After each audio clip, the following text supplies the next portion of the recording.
Bienvenidos a la tertulia semanera, este día 25 de noviembre de 2025, que se conmemora el Día Internacional para la Erradicación de la Violencia contra la Mujer. Vamos a tratar este tema. Estamos transmitiendo en vivo y a todo color, de costa a costa, de frontera a frontera y encargados, ¿por qué no?, al infinito y más allá.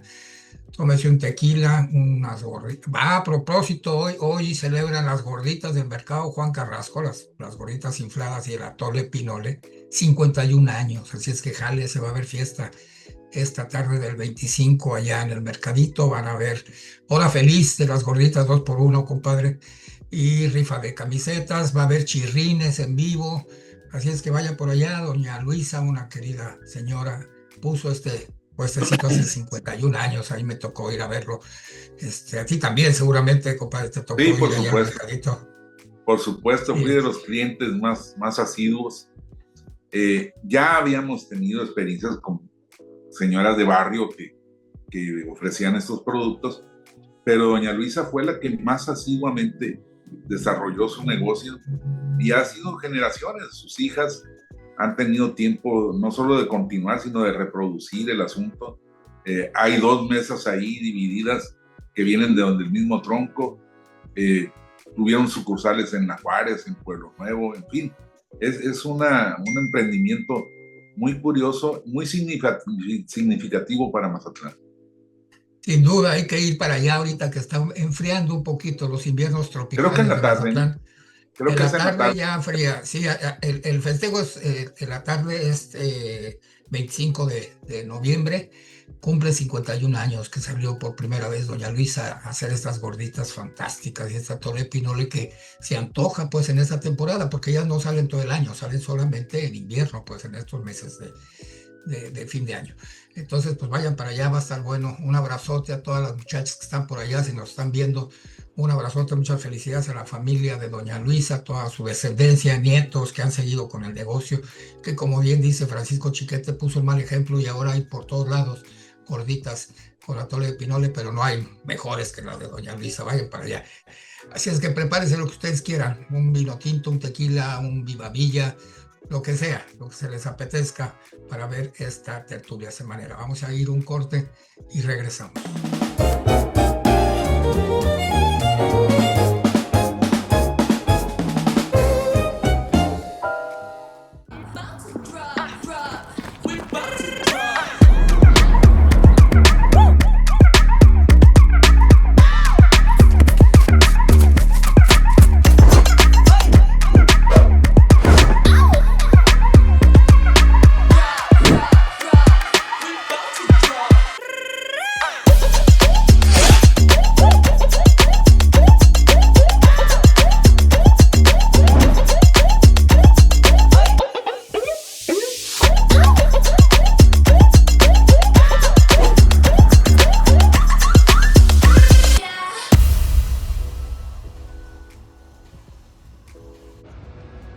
Si no han venido, déjense caer aquí al Totorame Café. El único café en Mazatlán que le hace honor a nuestros ancestros prehispánicos, la etnia que habitó el sur de Sinaloa desde Chametlán hasta Tlaxcala, podría decirse. Brian, aquí los atiende el buen querido y amigo Brian, el Totorames Café. Mire qué bonito está muy cómodo, muy limpio, muy agradable. Puede venirse tranquilamente a platicar. Tiene un buen espacio. Tiene panecitos. Entonces, ¿qué son, Brian? ¿De nuez? Son De plátano, ¿no? Muffin de plátano. Y aquí abajito tienen los roles de canela, unos rolones más o menos grandes. Hay pasteles, pay. ¿Este pay de qué es? ¿De qué son? es pay de plátano, Pay de plátano. de zanahoria, de red velvet y de chocolate. Zanahoria, red velvet y chocolate. También hacen unos baguettes y paninis y croissants. Sí está. Está la cama. Lo recomiendo ampliamente. Doña Inés.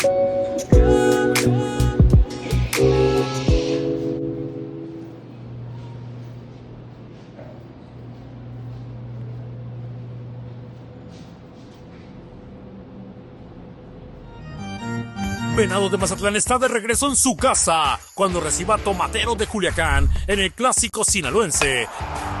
Este viernes a las 7 de la tarde, sábado a las 6 de la tarde y domingo a las 5 de la tarde. Acude al Estadio Teodoro Mariscal y vive lo mejor del béisbol invernal.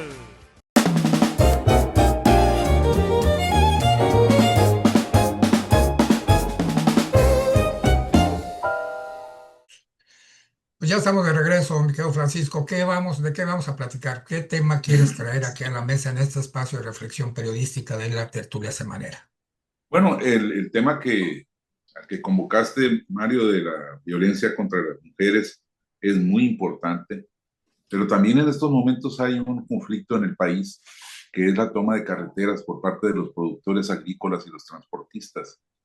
Es muy doloroso ver que dos ramas fundamentales de la economía popular, no digamos de los señores que especulan con la bolsa y traen representantes de fondos extranjeros, que son muy importantes, pero no le pegan directo a la gente.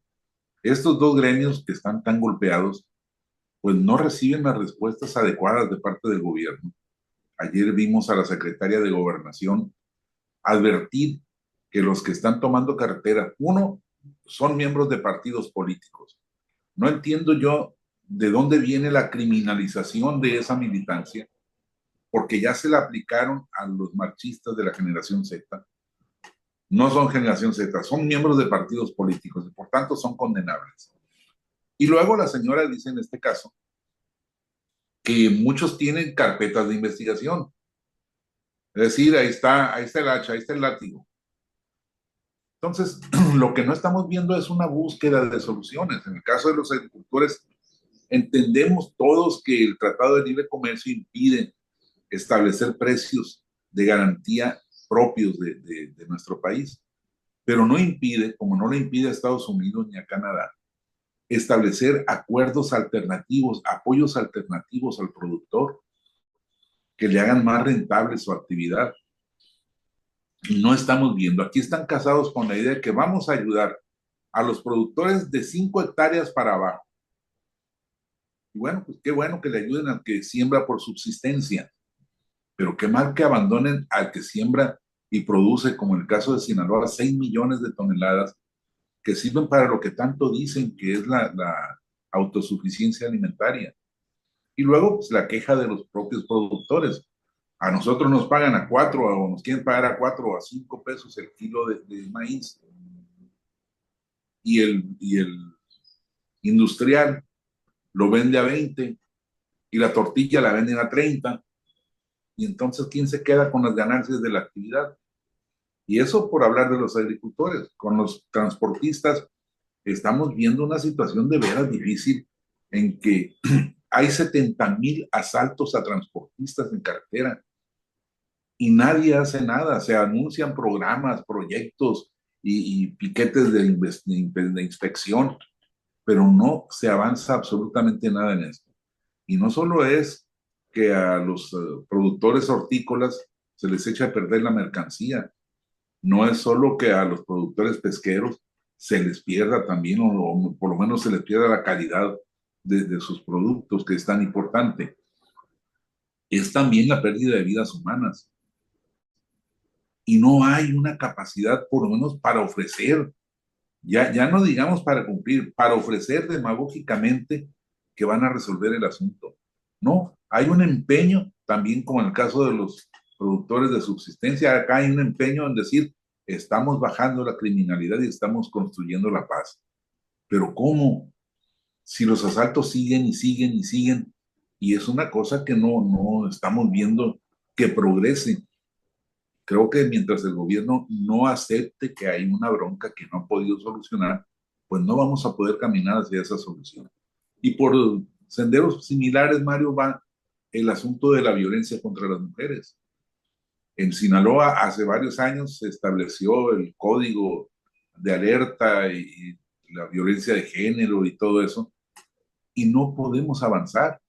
Sigue habiendo abusos, excesos contra las mujeres. Estamos viviendo el caso dramático de 2 matrimonios acá en Mazatlán, señoras que fueron raptadas cuando venían de compras de una plaza normal, común y corriente, ni siquiera de las de lujo, y que no se sabe nada de ellas. Es doloroso ver una autoridad tan incapaz de ofrecer alternativas de respuesta. Entonces son problemas que se han ido acumulando y que terminan por estallar, como es en este caso con los agricultores y los transportistas. Bien, vamos a regresar con ese tema y vamos a darle la bienvenida a nuestra querida Sara Lovera López, que se integra a esta mesa de análisis periodístico.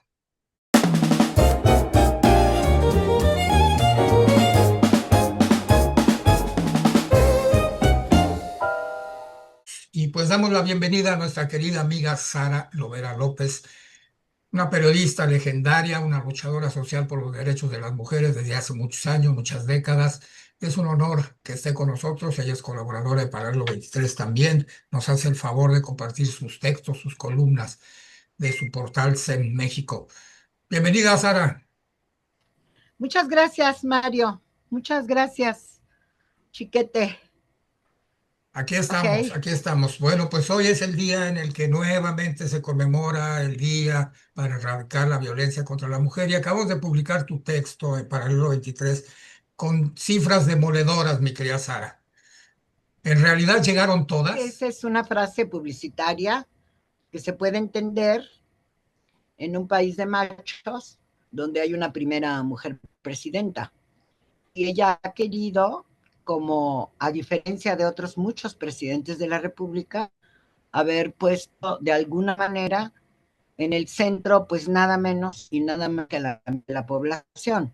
Entonces, una frase publicitaria, en realidad, esto de justicia social, ¿te acuerdas que se usaba antes? Sí, claro. Pues también era una aspiración.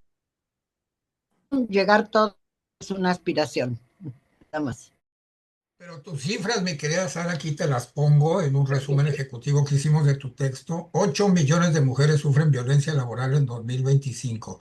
2.7 millones fueron despedidas por embarazo en el siglo XXI. Denuncias tardan entre 2 y 19 años en resolverse. El convenio 190 de la Organización Internacional de Trabajo está incumplido. La brecha salarial persiste en 20%. La violencia sexual llega al 48% de los casos y los agresores son hombres en 9 de cada 10 casos. Cuéntanos más de este tema, de esta investigación de ustedes, mi querida Sara. Bueno, lo que pasa es que en el contexto de la violencia generalizada en el país, obviamente las mujeres no pueden borrarse del mapa. De modo que en la medida, lo empezamos a medir desde el año de 2005, como en la medida en que iba creciendo la violencia de los grupos criminales, la violencia estructural, la participación de los militares y los policías en todo el país, en esa medida pudimos incluso hacer una grafía cómo aumentaba también de manera paralela la violencia contra las mujeres. Entonces, si tenemos cifras y situaciones tan graves en todo el país, yo diría que las mujeres están ahí. Todo lo que significa las masacres, el desarrollo del crimen, las competencias de los grupos criminales unos con otros y además la Guardia Nacional, el Ejército, y quienes, que yo no dudo, pero no tengo datos científicos, y quienes imitan a los grupos criminales, que han encontrado otros mecanismos que no son exactamente la droga, sino todos estos que cobran piso, que son grupos delincuenciales, yo digo como en casi todos los municipios de este país. Entonces, las mujeres son fragilizadas o vulnerabilizadas, no las pueden borrar del mapa, y una característica histórica de los hombres en guerra es considerar a las mujeres secundarias y tanto son parte del botín de guerra. Alguna compañera decía ayer que las mujeres somos el botín de una guerra no declarada y por lo tanto estamos expuestas a que las muy antiguas y persistentes violencias y abusos contra las mujeres se multipliquen. O sea que estamos en un problema grave donde tenemos más de 100,000 o 135,000 desaparecidos y entonces hay 35,000 mujeres desaparecidas. En fin, la violación que nunca se ha castigado, eso que tú dices del tiempo que se tarda en tribunal, yo conozco un caso que tiene 12 años en los tribunales de la administración pública por un abusador, imagínate, de la Comisión Nacional de Derechos Humanos.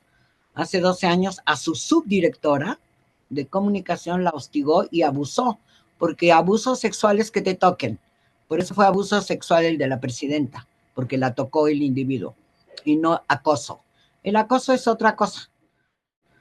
El hostigamiento es otra cosa. Pero el abuso sexual es que hay una cultura que le ha hecho creer a los hombres y también a las mujeres de que son dueños de nuestro cuerpo y nos tocan. Después de tocarnos, nos tocan más y es la entrada para la violación sexual, por ejemplo, el abuso sexual. Entonces, no hay un cambio en la mentalidad de los operadores de justicia, sean del nivel que sean, y por lo tanto ponen en duda el testimonio de las mujeres,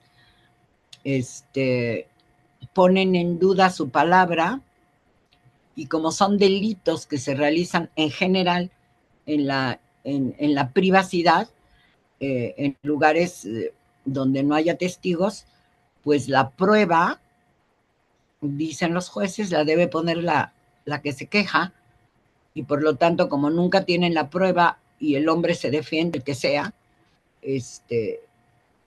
no hay mecanismos en los tribunales para hacer justicia pronta. Por eso. Y lo otro es las cifras acumuladas en ese contexto que decía. Yo hago una cuenta y digo que 196,000 mujeres, 1,900 mujeres todos los días hacen una queja ante todas las fiscalías del país por violencia contra ellas. Y esto es una cifra terrible. Dudamos de que haya 11 feminicidios todos los días. Como los gobiernos tienen tanto miedo, inventan, y ahora las desapariciones tapan a los feminicidios.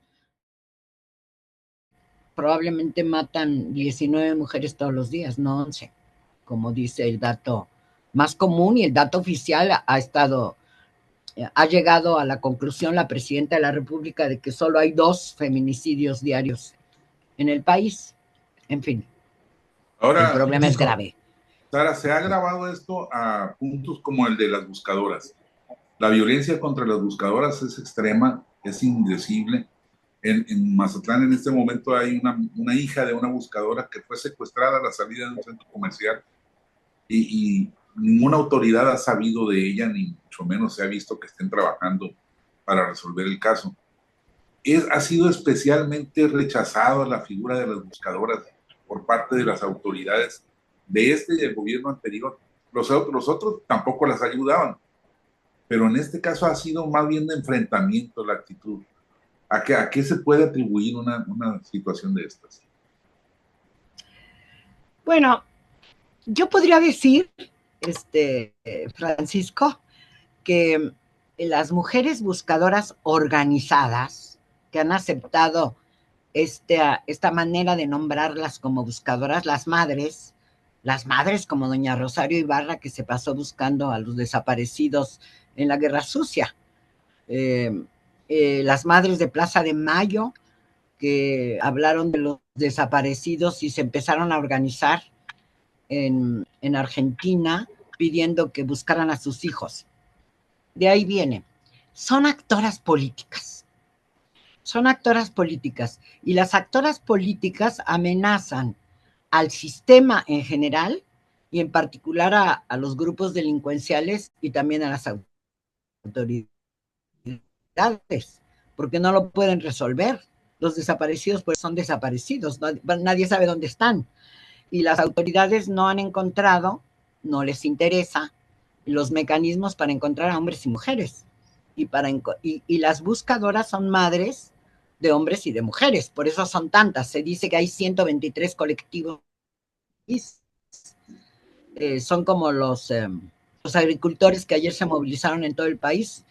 Cualquier gobierno, desde que yo tengo memoria, dice, eso no es cierto. Nos hicieron un análisis de los derechos humanos en Estados Unidos, están mintiendo, lo que quieren es opacarnos, hacernos mal, son extranjeros. Sí, las buscadoras, lo que pasa es que en su desesperación ya no le tienen miedo a nada, marchan donde se les da la gana, el día que quieren, cierran caminos, cierran calles, ponen sus cruces. Bueno, todo esto es muy enfrentativo para el poder en general. No en particular, no hay una cosa particular que no las quiera, salvo que sí están organizadas y como las madres del feminicidio y otras defensoras de los derechos de las mujeres, pues están haciendo, en el fondo, están haciendo política en un país donde la política solo lo hace el partido de Estado. Los demás son enemigos y enemigas. En una entrevista que le hice yo a una de las dirigentes de aquí de Sinaloa, mi querida Sara Francisco, ella ponía el dedo en la llaga, mi querida Sara, decía que a quién le interesa que no encuentren a los desaparecidos, quién es el mayor interesado en que no aparezcan. Y ella me decía que el gobierno, por supuesto, porque al crimen organizado no le importa si encuentran cadáveres, ellos hacen tumbas clandestinas en todo el país sin ningún problema.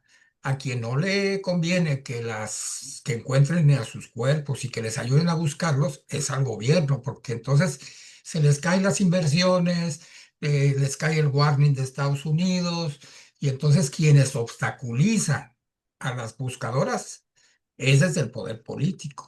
¿Coincides con esto? Yo creo que ese es un factor muy importante, el poder político, concreto.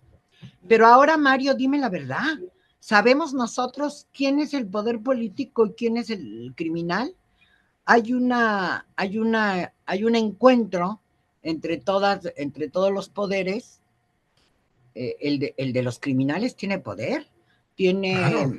amplias zonas en el país donde ellos deciden quiénes son los presidentes municipales o los funcionarios o los de finanzas o los gobernadores.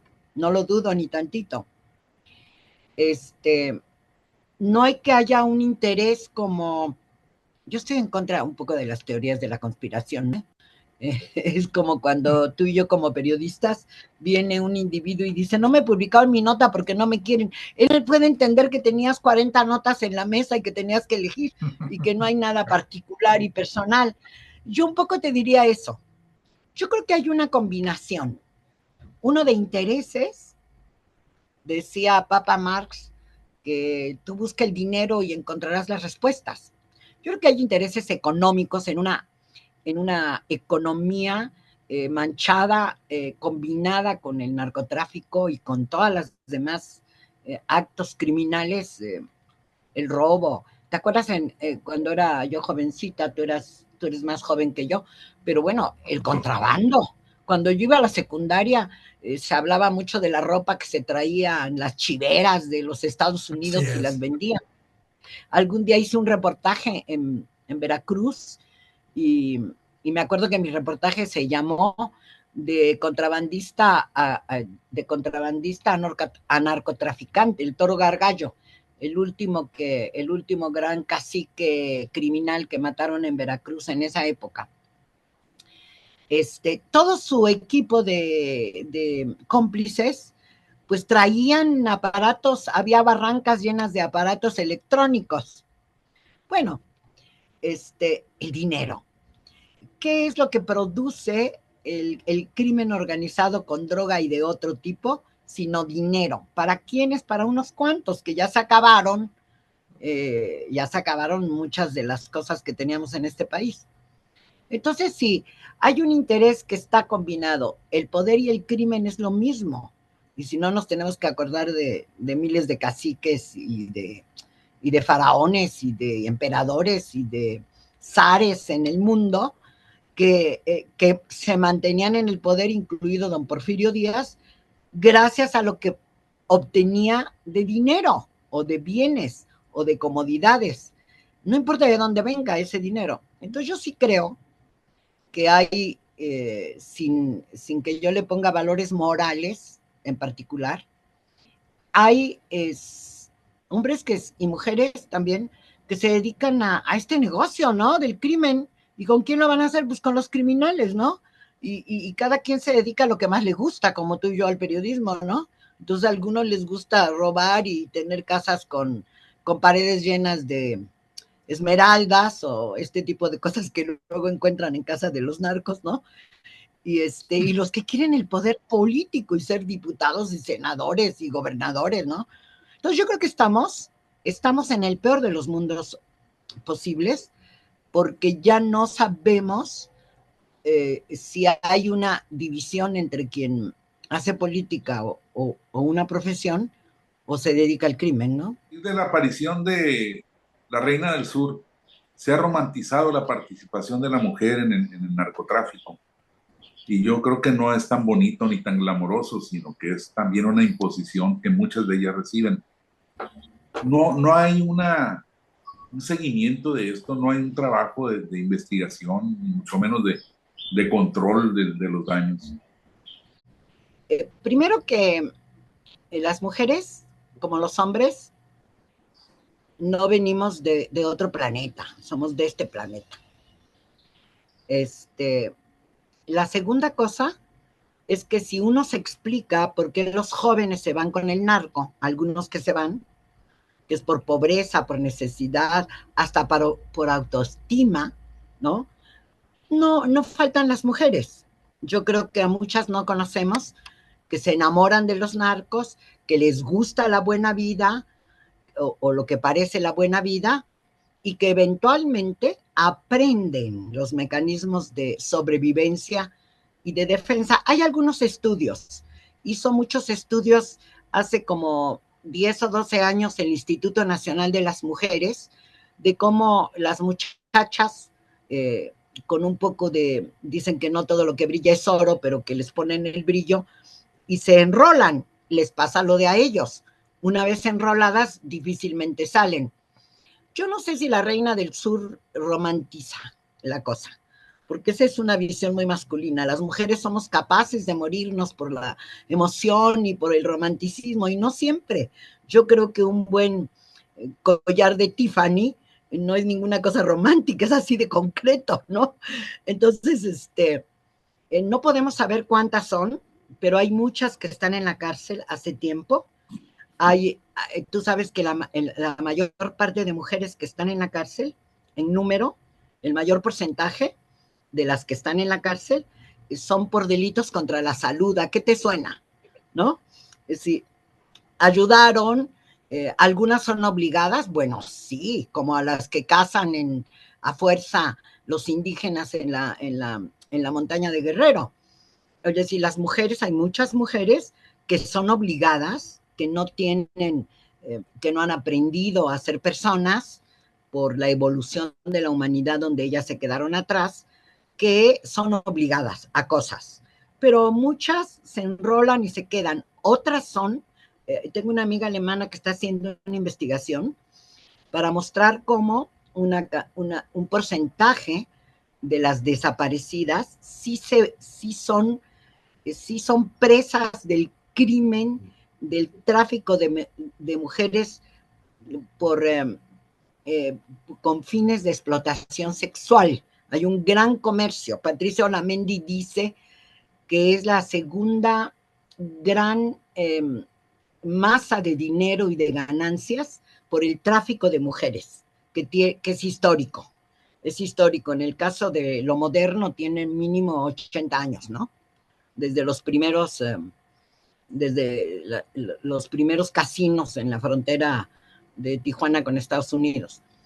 Pero las dominicanas en sus guerras y en sus situaciones malas económicas se salían de la Dominicana y caían presas de este negocio de la trata y la prostitución a nivel mundial.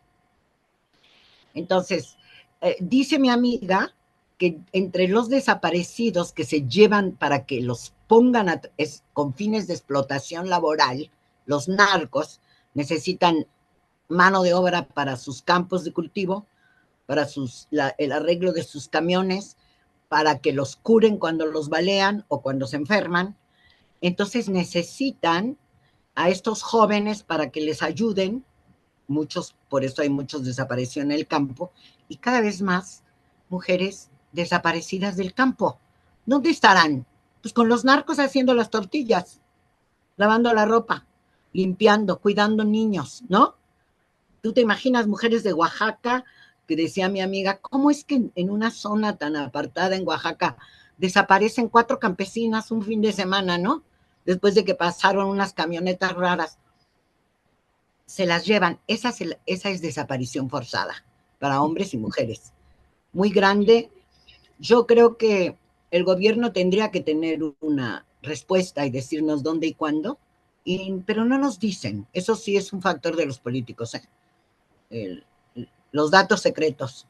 Tenemos ópticas más centradas en este problema de la violencia contra la mujer, pero tenemos avances. Cuando yo empecé a trabajar hace 50 y algo de años, la violación se castigaba con una multa que era más o menos semejante, la multa en monto, a robarse una vaca. Se decía que la violación solo podría existir cuando las mujeres eran penetradas por el pene. No se reconocía ni era importante, tanto que era una multa miserable, porque en el fondo la cultura decía que los hombres son dueños de nuestros cuerpos. Hay un avance en 2 sentidos. En el legislativo tenemos un andamiaje jurídico muy grande. Yo te diría, si alguien me pregunta ahora, que todas las mujeres de este país tienen todas las leyes que las protegen. Todas, en cualquier circunstancia. Increíbles, todas las iniciativas desde 1975 a la fecha han sido inmensas. Segundo, que se hizo visible el problema. Y, por ejemplo, en violación se reconoció que se puede ser violada con cualquier instrumento. Se llama violación equiparada. Desde 1989 se modificó los códigos penales en ese sentido. Se transparentaron la problemática, se las empezó a contar, se hicieron los primeros centros de atención a la mujer maltratada desde 1979 en Colima, con la primera gobernadora Ana Griselda Álvarez. Y eso es un avance, porque hoy ya casi ninguna se deja, ni le da miedo denunciar. Eso es un avance, yo diría que hasta cultural, ¿no? Aunque los hombres se mueran de miedo y creen que si la ven bonito lo van a acusar, es probable, ¿no? Lo puede acusar de hostigamiento. Fíjate. En cambio, el crimen, el fenómeno de violencia contra las mujeres no ha disminuido, ha crecido. Es un contrasentido aparentemente. En teoría se habla de la resistencia patriarcal, de una manera de ver el mundo que, como se construyó durante miles de años, los hombres todavía no pueden cambiar. Y hemos cometido el error, dicen algunas, para echarnos la culpa, los hombres aplauden, que no los hemos invitado. Yo le decía a un cubano un día, digo, oye, ¿por qué dices que no te invitamos? Lo hemos hecho todo público, hacemos las marchas en la calle desde la primera concurso Señorita México, tomamos el auditorio como las chicas ahora, que ahora se asustan, igual nos fuimos a Reforma y pintamos el auditorio, no te imaginas el relajo que hicimos, en 1978 creo. Entonces, los hombres son los que no han querido preguntar, ¿y de qué se trata? ¿Y cómo hacemos? Y a mí no me gustaría estar en la lista de violentador, no me gustaría que me griten en la calle macho, no me gustaría que me tuviera miedo mi nieta, porque le quiero dar un beso y ella ya sabe que puedo abusar de ella. si me descuido un poquito y el impulso, dicen los hombres, me lleva a cometer una barbaridad.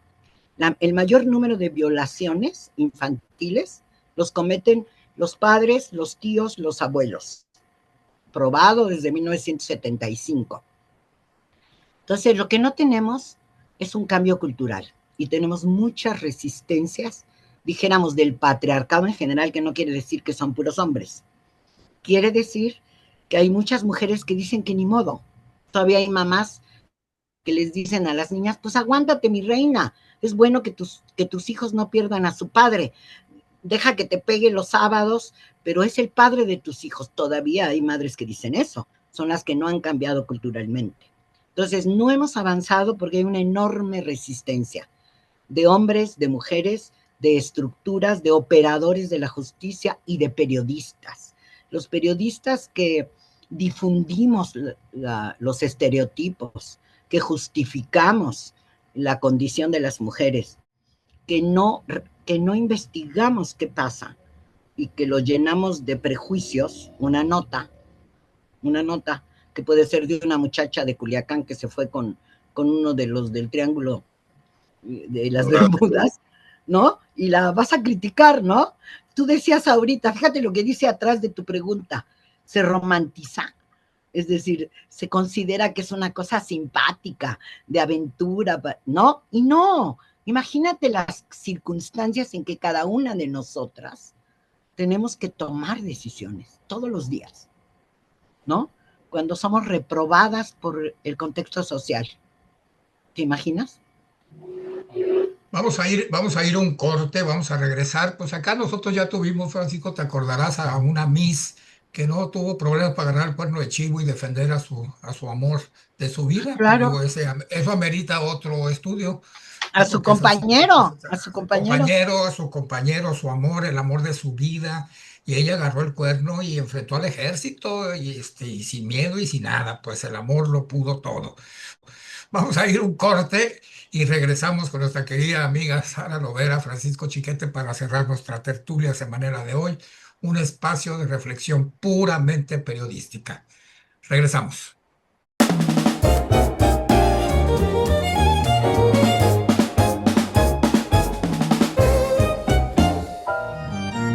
Venado de Mazatlán está de regreso en su casa cuando reciba a Tomateros de Culiacán en el clásico sinaloense. Este viernes a las 7 de la tarde, sábado a las 6 de la tarde y domingo a las 5 de la tarde.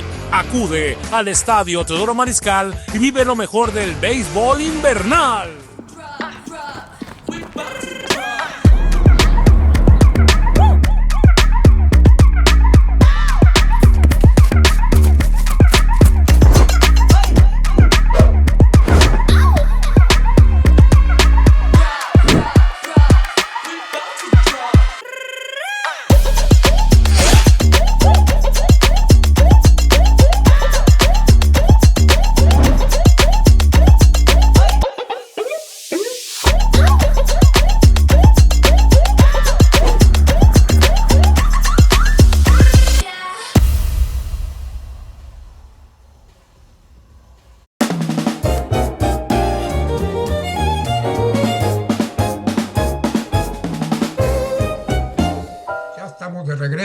Y estamos cerrando nuestro programa. Francisco empezó, mi querida Sara, antes de que te incorporaras con nosotros, con el tema de los campesinos, del tema campesino que están levantándose por todo el país, tomando carreteras, casetas y exigiendo que volteen a verlos. Francisco, ¿con qué te quedas en este tema de los campesinos? ¿Qué crees que vaya a suceder? ¿No los están escuchando? Ese es el problema, que no están escuchando. Hay mesas de diálogo, pero no dialogan. Simplemente se repite el mismo esquema mental que traen de que los agricultores son ricos y nosotros a lo que tenemos que ayudar es a los campesinos pobres. No están pensando en la producción de los alimentos ni en la generación de los empleos, que a veces suena a pretexto para los ricos, pero que es una realidad. Creo que el gobierno necesita buscar alternativas, porque bueno, es un sector muy golpeado por las condiciones del Tratado de Libre Comercio. Estamos importando 40.7 millones de toneladas de maíz mientras nuestros territorios están ociosos y la gente del campo no está generando. Creo que ahí hay una necesidad de que el gobierno cambie su enfoque, pero no sé por dónde. Las cifras que nos das, mi querida Sara, tu reportaje ya publicado en Paralelo 23, léanlo, está muy interesante, tiene muchos datos duros. ¿Crees tú que puedas hacer un comentario final alentador para las mujeres? Yo creo que sí. Yo creo que uno, que las mujeres tienen que saber que están protegidas por las leyes, no porque estas funcionen, sino porque se pueden reclamar. Saber que todo se puede reclamar para que nos escuchen. Dos, que tomen conciencia de que son seres humanos completos. Algunas todavía no la toman esta conciencia y que por lo tanto tienen un espacio de libertad para crecer, para exigir su derecho a la educación, a la salud, a ser escuchadas, a que se caminen sus denuncias, solo camina el 3%, pero es igual para los demás delitos, ¿no? Que se la crean de que tenemos el cerebro del mismo tamaño y con las mismas capacidades que los hombres y que es hora de crecer.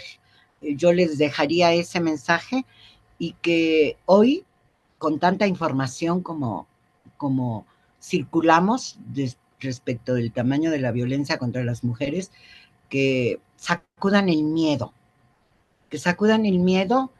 y que no vayan por caminos equivocados. Los hombres, de manera natural, son nuestros compañeros sexuales y nuestros compañeros de vida, que puede haber algunos mucho mejores de lo que pensamos y otros que se pueden componer. Entonces, que se echen a la vida. Muy bien, mi querida Sara, pues un buen mensaje para terminar esta tertulia semanera, un espacio de reflexión periodística. Mi querida Sara, esta es tu casa, cuando quieras volver, aquí te vamos a recibir las veces que quieras con los brazos abiertos. Y muchas gracias, don Francisco Chiquete. Nos vemos por ahí en el entorno digital de Paralelo 23 con todo un montón de información que estamos subiendo a este portal, a este entorno en redes sociales. Vámonos a las gorditas infladas y al atole de Pinole, al mercadito Juan Carrasco. Están muy a tiempo para ir. Hoy cumplen 51 años de haberse puesto en una modesta mesita ahí sobre la calle. Por ahí nos vemos. Cuídense mucho. Sean felices y aquí nos vemos en otra tertulia semanera.